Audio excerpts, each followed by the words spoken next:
Yeah. So very interesting.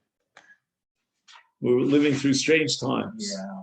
Steve is leaving this Sunday, and according to American law, he's got to have a test against corona that is within a day. It's got to be, they can't be more than a day apart, right? A calendar day. On Monday, I did the test. Why? Yeah. They changed it from a day from the 72 hours. Okay, so we're up to page tests, and we're on the right column, about 4 paragraphs down. Nechluku tanoim im mosros linidovas yochid o linidovas tzibur. So the last thing that we commented on yesterday was this question that we had. It seemed to defy our understanding, at least, why nidovas tzibur? You know, the man had an extra pile of coins, if you recall, for his chatos. He already fulfilled his kapara of chatos with the first pile of coins. Now he's got mosros, he's got extra coins. And those coins are his money, his private money. So if you're going to use that money for a carbon ola, because again, as we said yesterday, an ola has a very special status in the world, the constellation of Kodshim, then it should be his own private olas nidava, which is an olas yachid, a nidavas yachid. Why nidavas sibur? So that again, we would have to rack our brains in the original sugya, which is in Tmura Adaf Chaf Amid Beis. Yesh min achronim shekosav lo chiach shegam b'mosros shel shar karbonos. So until now, we've been focused on chatos and osham. So, for example, a mosar osham, we said, was a case where he's mafresh mos for his carbon osham. He uses those mos to buy an osham, and then there's extra mos, a surplus. Like he thought it would cost him a full 100, and it only cost him 80. So he's got a surplus of 20. And those mos are called mosar osham. And we're going to use those mos for a carbon ola. But once again, what kind of an ola? Is it an olas nidavas yachid or an olas nidavas hatzibur? And that's a machlokas tanon. Now, what about mosros of a carbon shlamim or mosros of a carbon ola? So he quotes here in footnote number Kuf Pei Vav a machlokas between apparently the Brisker Rav and others. And the issue here at stake is whether or not the same laws of Mosros that apply to Asham and Chatas should apply to other categories of Karbanos. Shepsulam, Psulim Meakrova, Vedinam Shiyiru Ad Shistav.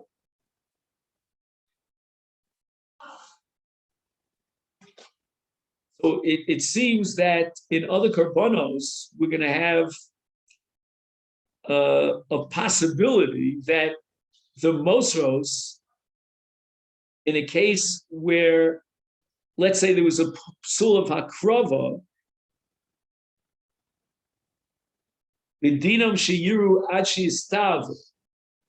You remember that we spoke about certain cases where, let's say it was an akeva instead of a zachar, and we have to wait until the carbon gets a mum, and then we could be poded. That was machlokas tanoim, Rabbi Shimon and Chacham. Let's say according to Chachamim, we have to wait until it has a mum. And then the question is, after we're poded, those karbanos that have a mum, what do we do with the money? And he says here, yiplu linidav. Let's read it again. Yesh min achronim shekosav lo chiach shegam b'motzoros shel shar karbanos shepsulim me'akrova b'dinam sheyiru ad sheyistav. Just 1 second. So, I think to appreciate this paragraph, we have to, don't lose the place, if you find me. Keep your finger on that paragraph, Yesh Min Achronim, but at the same time, if you could look above earlier on this column to a paragraph that starts Mosar Ocham. Do you remember that paragraph? So in that paragraph, he mentions the case where he had extra funds. He had dedicated a certain sum of money for the purpose of an asham, and he didn't need the entire sum.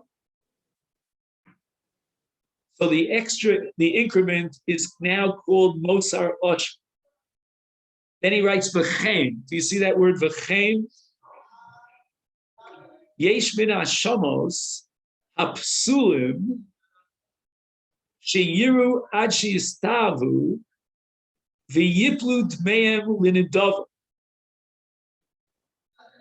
That there are cases, situations in which the asham became possible. We cannot be poded these ashamos until they get a mum. It's only after a mum that you can be poded. So now the asham became possible.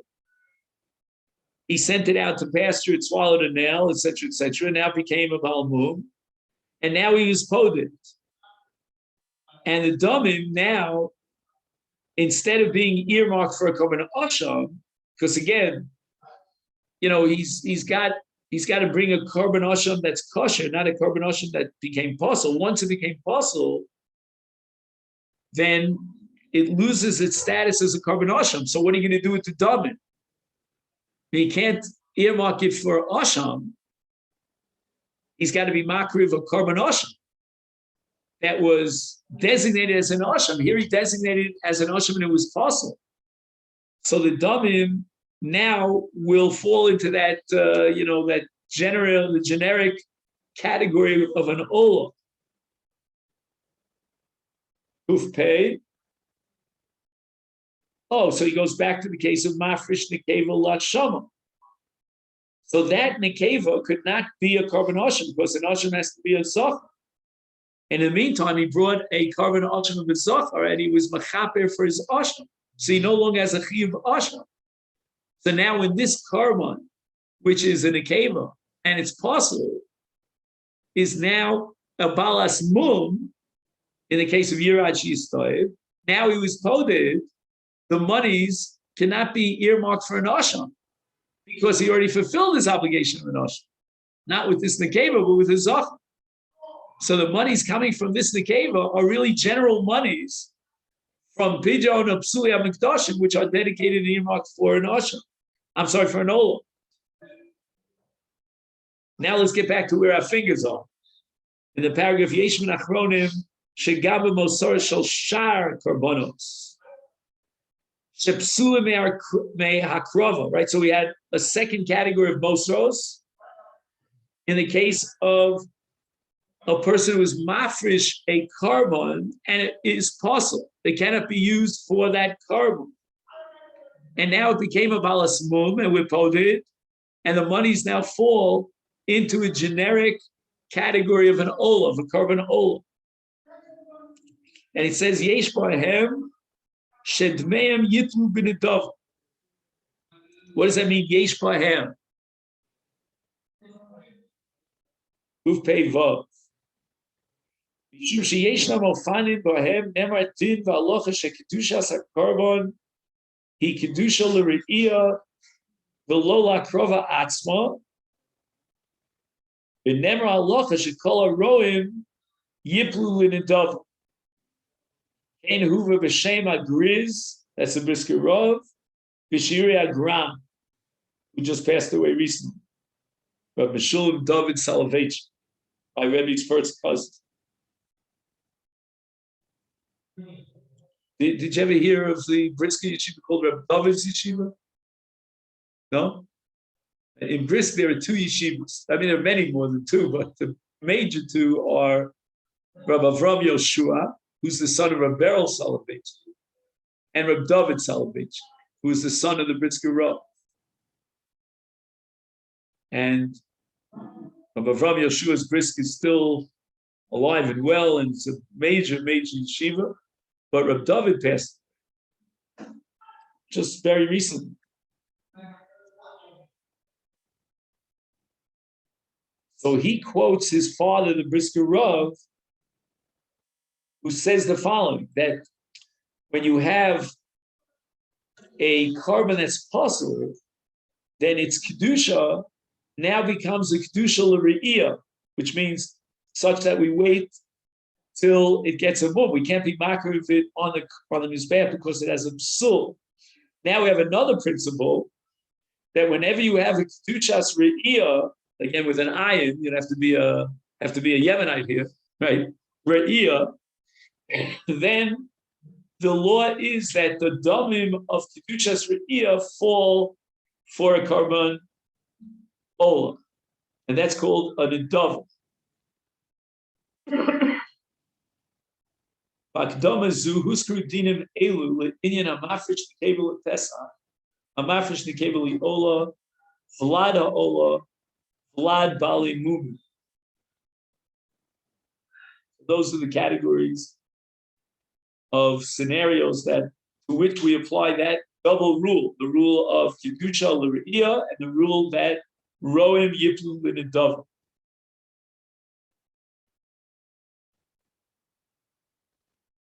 Okay. Hamadish isurei mizbeach. So we have a number of categories of isurei mizbeach, and he went ahead and he was magdish them.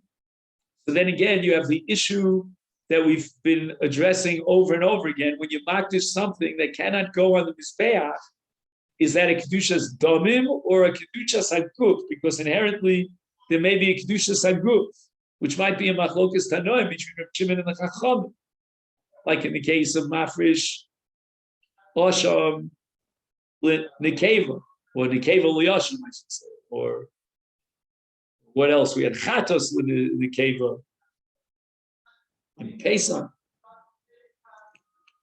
So what are the cases of isurei mizbeach? Number one, kilayim. So now we're talking about a carbon mincha.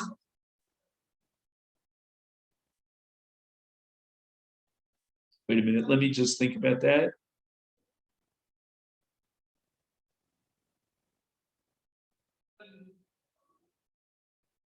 Forget about that. We're talking about Kilaya Behema. Right? So he breeded two species, and now he's got an animal which is a product of those two species. So the male and the female come from two different minim. And the Kilayim, the product of that breeding, of that, so to speak, marriage relationship between the two minim is possible mitzvah.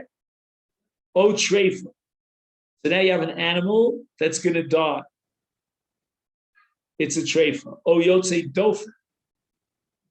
Right, an animal that's not born in a normal way. Like let's say you would surgically remove the embryo from its mother. The embryo is viable, but nevertheless, it is a yotze dofen. And the yotze dofen is possible mizbeach. Then we have a tumtum and an androgynous. You have an animal which the gender of which cannot be determined. Is nechluku b'Gemara.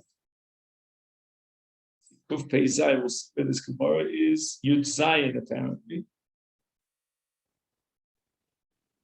So he went in, he was magdish, kilayim, treifa, yotze dofen, tumtum, or androgynous. There's a machlokes in the Gemara. The aim kedush saguf chalaleh. Correct? And this would sound like Rabbi Shimon, that up front it's only Kodesh b'kedushas damim. It's absolutely also possible mizbeach. O shekedoshim gam b'kedushas aguf. The word gam, I think, refers to migu. Migu de nachte l'kedushas damim, nachte l'kedushas aguf. And then afkamina will be whether or not you need a mum in order to be poded. If it's kedushas damim and that's it, then of course you could be poded. But if it's kedushas haguf, then you have to wait until it gets a mum, and only then can you be poded.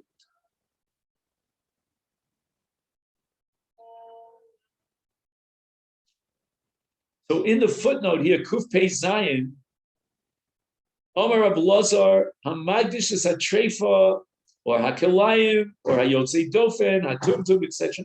Ein Kedusha Saguf Chala Aleh.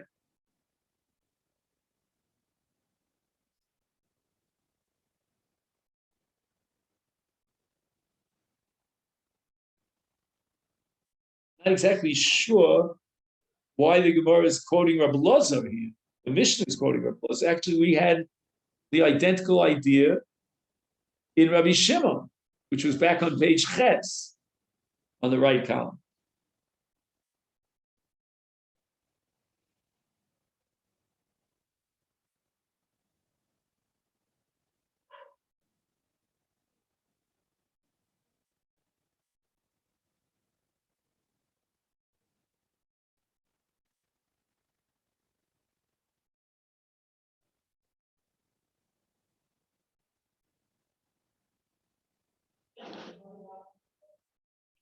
But the Gemara Mavur Dilitas Shmuel Nechelku Bazet Tanakama of Rabbi Lazar.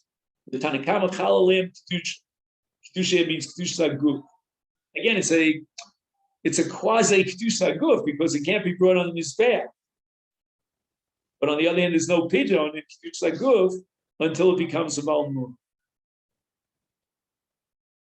Omnom, he says on Rambam, the Perich of Mishnayis Kosov, She'ein Cholik Bazel Rabbi Eliezer.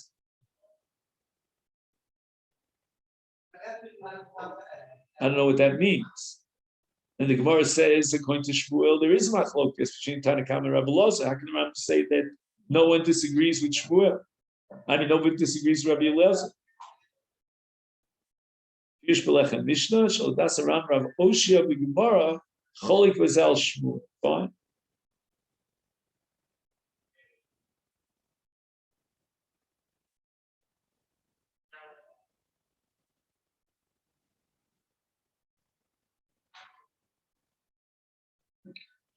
You know, there's a sugya in Shas called Masnal Mashikosav BaTorah. So a person makes a Tanai against the Torah law. In effect, this is what's going on here. You have something that's possible Mizbeach, and he was Magdish at the Mizbeach. So according to the Rambam Shita, everybody agrees with Rabbi Elazar that it can't be Chal. He cannot create a Heidesh Mizbeach on something that the Torah says you're not allowed to bring to the Mizbeach. Hence, it's a Kedushas Damin. And the Rambam insists that no one questions that.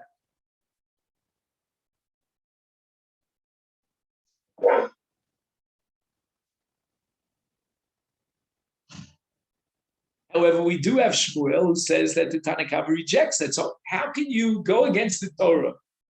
The Torah looks at Kelayim and Tumtum Androgenes. What else was on the list here?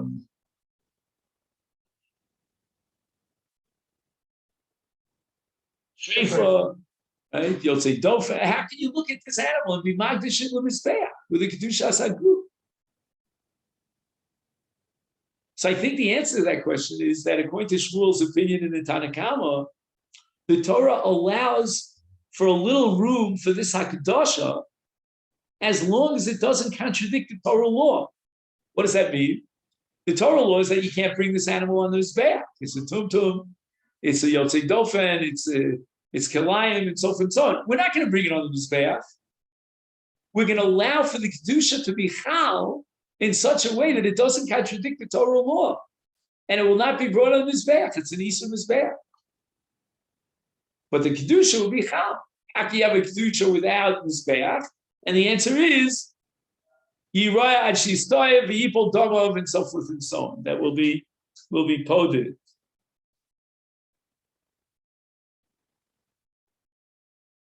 Now he has a separate paragraph for another list of Yisuri Mizbeach, which I'm not sure why he needs a separate paragraph. Let's just see.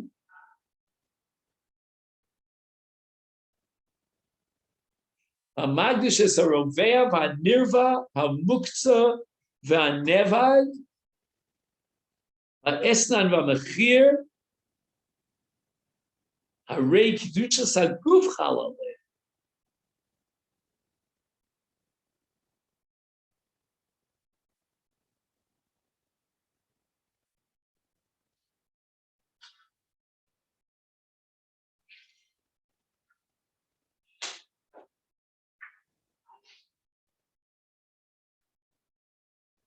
What happened over here? According to the Rambam, everybody agreed in the previous list of cases to Rabbi Elazar's opinion. Nobody questioned it.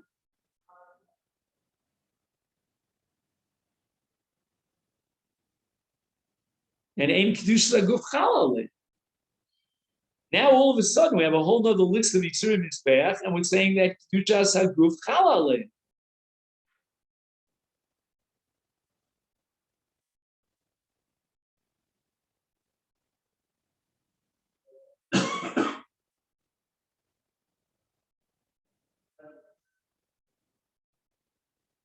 Guf Peites.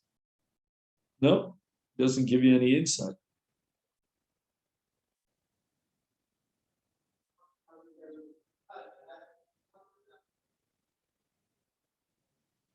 So look, Rabbi said, the only thing I could say here, I don't know if this is going to help at all, but it's a clear distinction.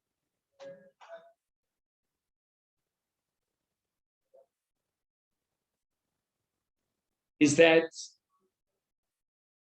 in the first category of cases, there's something inherent in the animal without Yad HaAdam that excludes it from the Mizbeach.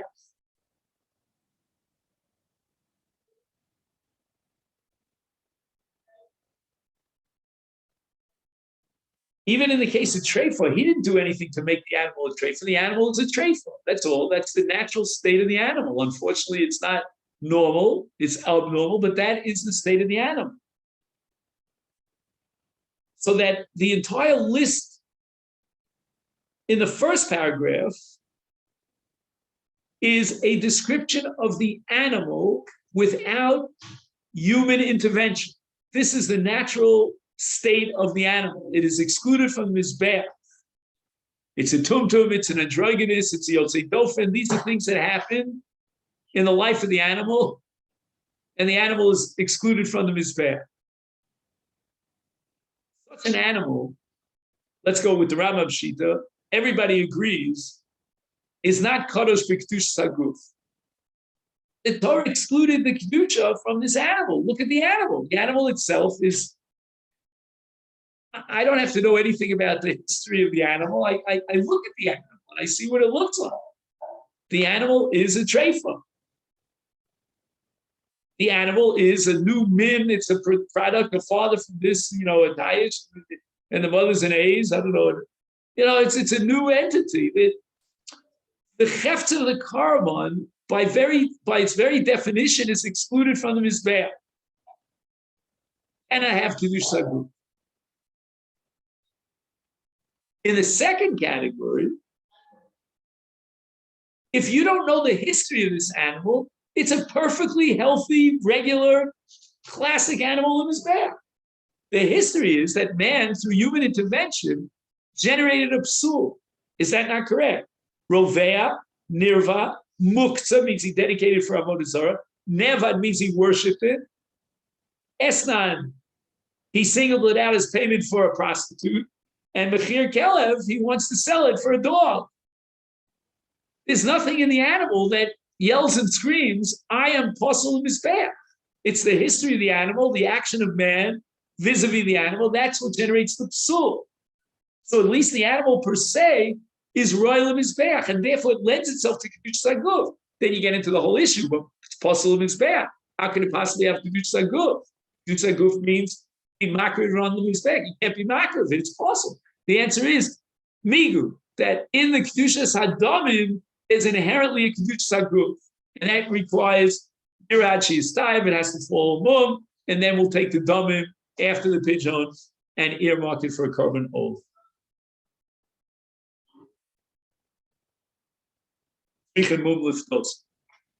Does have Kiddush Saguf. Does anybody agree with me? I know Shtika Kododam. I don't know. But you're just being nice to me. You don't want to tell me it's hot air. I don't know. Okay. That's what I would suggest. Now we have Mechutzas Man, right? The Torah says you can only bring an animal on the Mizbeach after its 8th day. He was Magdish the animal before the 8th day.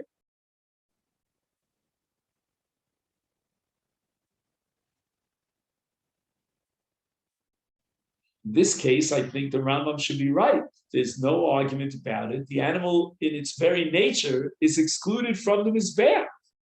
How could you have Kiddush Saguf when the animal is totally unready and unripe, immature for the Mizbeach? It's excluded from the Mizbeach.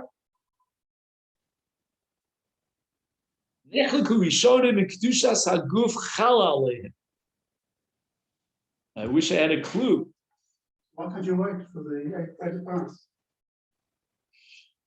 Because he was Magdish it before the 8th day, so the Hakdosha cannot be Chal. So what do we do with that Hakdosha? You Magdish something that's excluded from the Mizbeach, right? I Magdish this table. You can't bring this table on the Mizbeach. Let's say it's not a combination.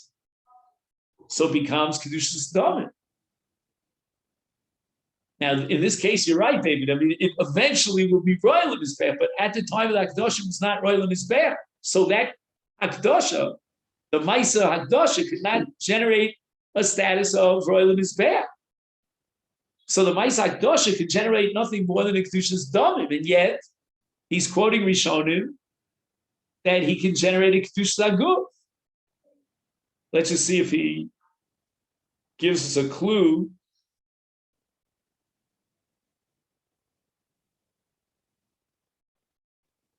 He says to Machlokas Rashi and Tosfos. Kuf Sadi Aleph, by looking at the right footnote. What's Kuf Sadi? Linyan Osham. Atzachlios Ben Shtaim. Okay.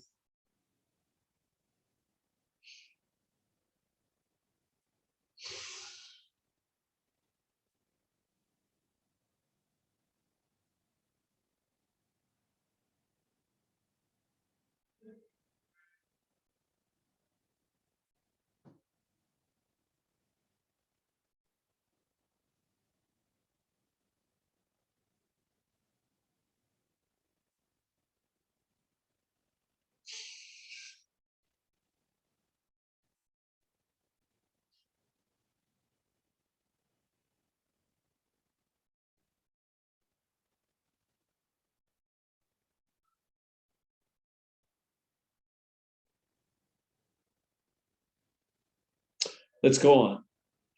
Impodim es hakodshim lachilon leklovim. Hakodshim shenitrifu benofel ben mum. Nechliku tanoim impodim osam. Oshelo shaykh ben pijon lefisha ein podim es hakodshim lachilon leklovim.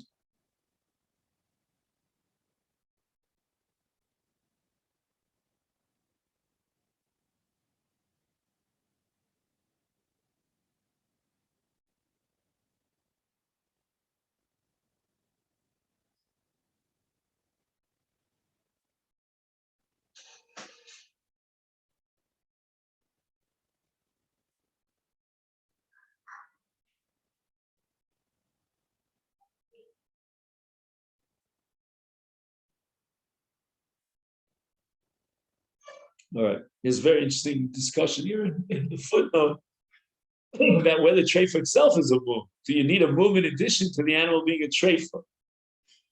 That's going to be a machlok. Okay, that's a sugya unto itself. But getting back to this main sugya with l'lachil and l'klavim,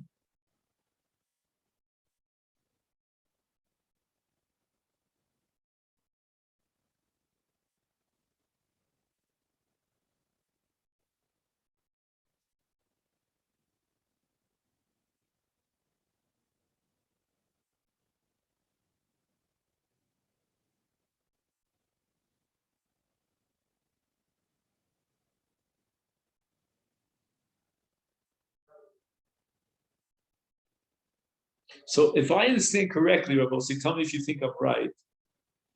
Normally, when you have a mum in an animal, the animal is a kosher animal.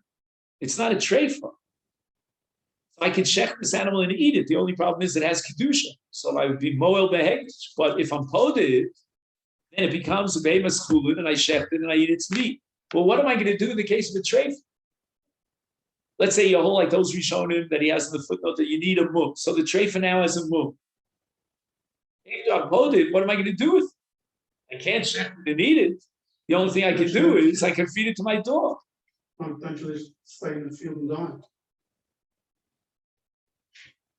So that's exactly what we're saying, that if he can't eat it, according to this, again, I don't know, he says Machlokes Tanoim. So let's go according to one sheet in the Tanoim. Pigeon is for the sake of Achila. If at the end of the day you can't eat it, then the Torah doesn't allow you to be poded. The Torah doesn't validate that pigeon. Now, we thought that pigeon is there just to remove the status of heritage. And then do what you want with the animal. You want to ride it, you can ride it as let it, whatever you want to benefit from the animal. No. It's got to be l'achila. Pigeon means l'shem achila, according to that time. And you don't have a possibility of achila.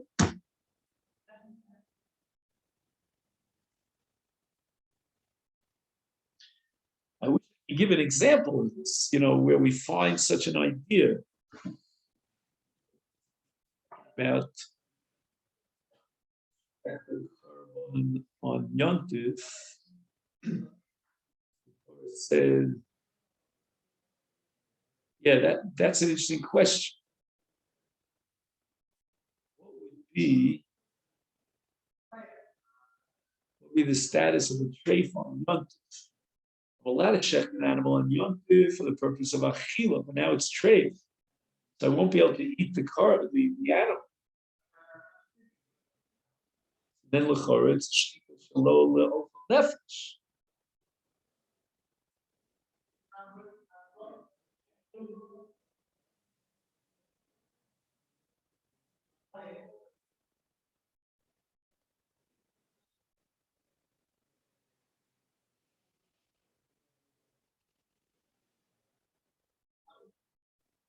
So the bottom line is that according to one sheet in the Tanoim, pigeon is for the sake of achila. In the case of a treifel, you don't have the possibility of achila, there's no pigeon.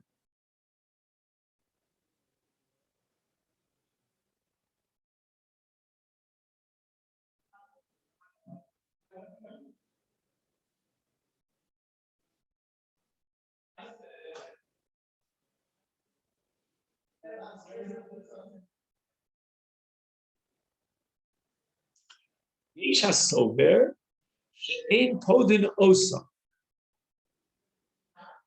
Shenemar rak b'chol avas nafshecha tizbach v'achalto basa. I mean, you could open up the Chumash and you could read this pasuk with its translation in context. You have that? It's Dvarim Yud Beis pasuk tes vav. So the Torah is the pashtus of the Torah is that the Torah is allowing what's called basar taiva. Have you heard of that phrase, basar taiva? Basar taiva means that until this pasuk came along, you were only allowed to shech an animal for the sake of a carbon. The Torah now is allowing you to shecht a carbon to shecht an animal for the sake of basar taiva, meaning just in order to enjoy the benefit of the meat. However, the Chachamim in Torah Shebal Peh, they understood that the Torah is teaching me a different halacha, and that we're still dealing with karbanos. We're not dealing with basar taiva. And the pasuk is telling me that if this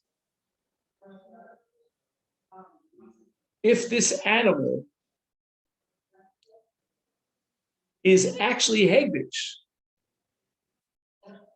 I'm going to ask you the following question, Steve. Is there any indication in that context, in that chapter in Dvarim, that we're talking about Hegdish? What comes before Pasuk Tesvav? Is there anything there about Hegdish? Yeah. Oh, good. What does it say? What's this Parshas Re'eh? In b'makom asher yifkar Hashem b'achad shvatecha sham taleh osecha. Excellent, excellent. Now, again, the simple pshat is rak, that the Torah now is saying you don't need kodshim. You're allowed to check an animal even if it's not hegdesh v'achalta basa for the sake of eating its meat. And this, I know the Burzon family are we're meat eaters. I don't know about your families, but we love meat. So the Torah is telling you check an animal and eat its meat. That's great. We like steak. We like antricot. They have here. Have different kinds of meat. But Chazal is saying, let's put the pasuk in its context. The context is hegdish. So what does it mean that you're going to shech the animal because you're in the mood to eat the meat? So the answer is it's pigeon. Now, how can you be pulled an animal that's hegdish? It's got to be brought on the mizbech. The answer is it became possible. And that's called psuli hamikdashim. And what do we do with it? We pull it and we take the animal and we eat it. So in context, the Torah is allowing you to do a pigeon for the sake of what? What ultimately do you gain from this pigeon? Help me out here. Eat the meat. And it says v'achalta basa. So we're talking about eating, we're talking about shechting an animal that's hegdesh and eating it. He can design. The only possibility would be that it became psuli hamikdashim and you uphold it, and after you uphold it, now you shech the animal. So the pigeon effectuates two things. Number one, it removes the hegdesh status, and number two, it allows you to eat the meat. But in the case of a treifa, where you can't eat the meat anyway, then there's no head to pigeon. It's like if I could use the phrase "bekoshi hitira Torah pigeon."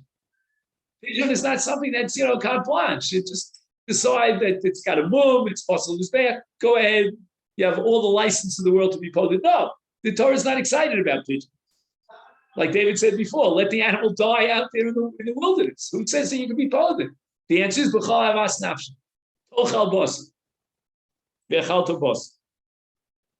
Is Pirshavot Chachamim Shakasav Osek B'Psuli Mikdoshim Sheniftu V'Darshu Bo Tizbach V'Lo Giza and V'Achalta V'Lo L'Klavim. So Tizbach V'Lo L'Giza means that even after pigeon, there is still a vestige of hegdesh, of a kedusha status to the animal, which generates an isa giza. So you have sheep, and you want to shear the wool off the sheep and make yourself a nice cozy blanket or something, you're not allowed to do that.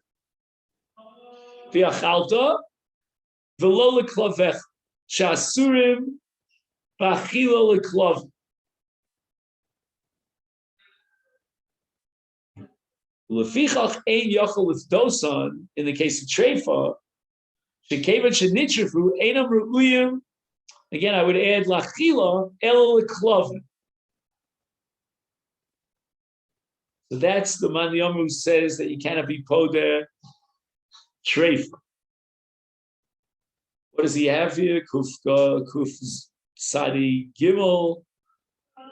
Oh wow, Kuf Tzadi Gimel is a long piece. Oh, Kuf Tzadi Dalet is also a long piece. Let me just see how we're doing on the clock here. Oh, we're not doing too great.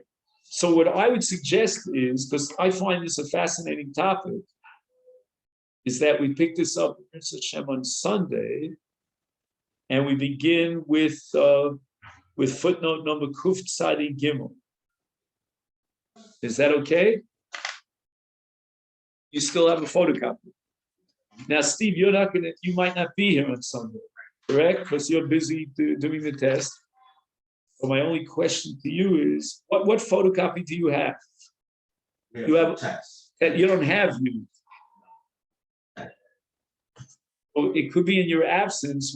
It depends on David and also John is here on Zoom. If we want to continue, we may want to photocopy a little bit more. I don't know if Steve, you have the time for that or you don't have the time. I'll just leave it here. But you did such a wonderful job. I mean, it's incredible. Take a look at that. You have that, David? It's unbelievable. I couldn't do that. He expanded the print. He has all the footnotes on a large Gemara on one page. It's like, I really want to hire you. I'll zero out.